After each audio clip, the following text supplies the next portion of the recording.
Et c'est maintenant le temps d'Europe 1 vous répond avec vous, Patrick Roger. Oui, et la conduite sans permis, la lutte contre ce fléau relancé par la tragédie, je le disais, en Bretagne. Faut-il apprendre plus tôt à conduire aux jeunes? Bonjour Pierre Chasseret. Bonjour.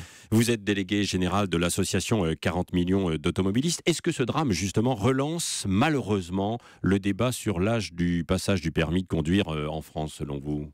Oui et non. C'est-à-dire qu'il ne faut pas se tromper. La question, c'est pas de savoir s'il faut apprendre aux jeunes à conduire plus tard. La question, c'est de savoir s'il ne faut pas leur apprendre à conduire bien plus tôt.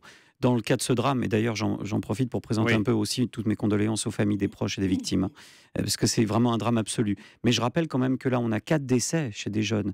Mais chaque jour sur les routes, on a 9 tués. Chaque année, on a 235 adolescents, enfin jeunes de moins de 18 ans qui décèdent sur les routes.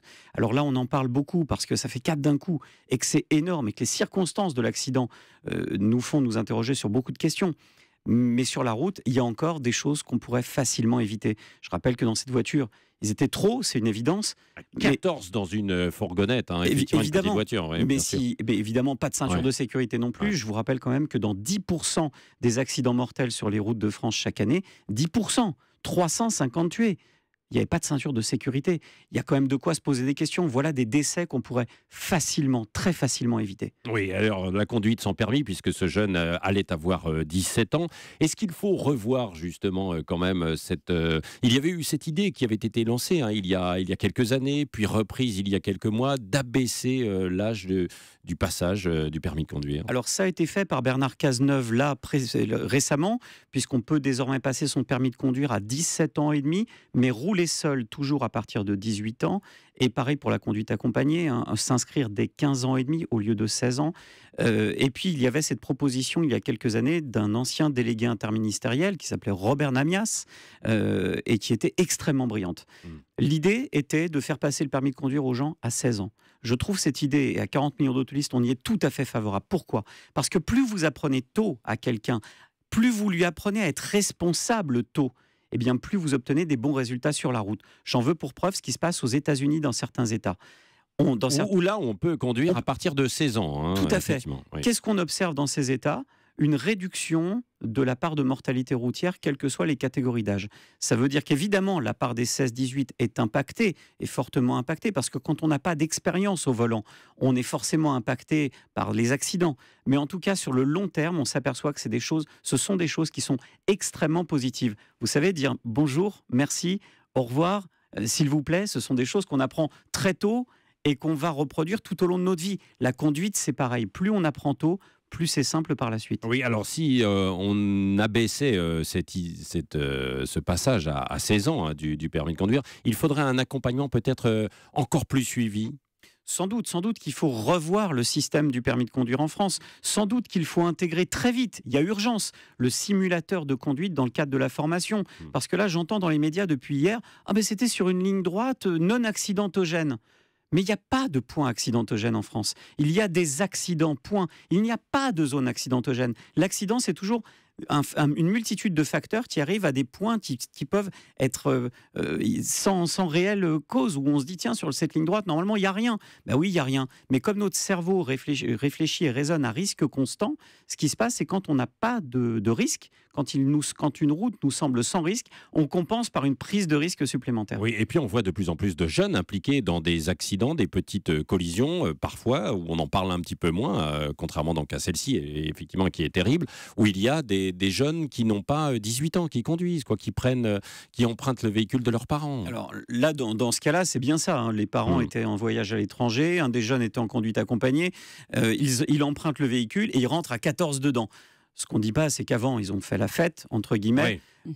Mais j'ai envie de dire, tant qu'on sera sur des messages de celui qui conduit, c'est celui qui ne boit pas, ou des choses comme ça. Vous savez, je vais me mouiller un petit peu, c'est triste ce que je vais dire. Mais ce type d'accident mortel, c'est des accidents mortels qui sont d'une banalité sur les routes de France. 28% des accidents mortels dus à l'alcoolémie au volant, 22% avec des traces de stupéfiants.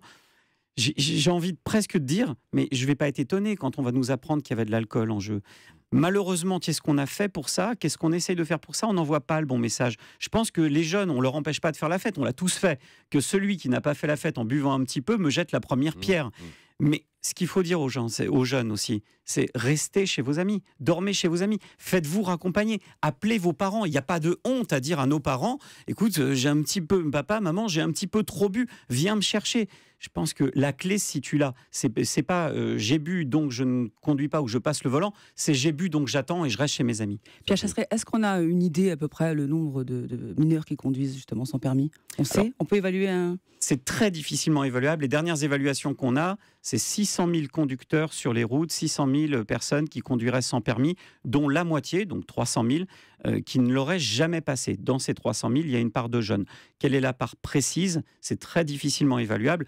En tout cas, là, ce n'est pas un jeune qui ne savait pas conduire. Il était en conduite accompagnée. Il avait la maîtrise des principes de conduite du véhicule.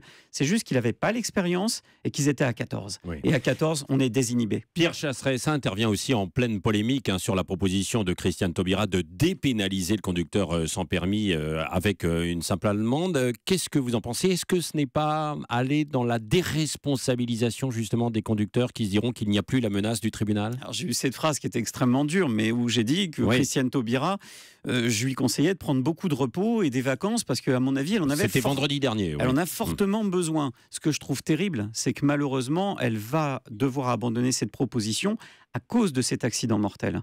Cet accident lui prouve par A plus B que son idée est saugrenue.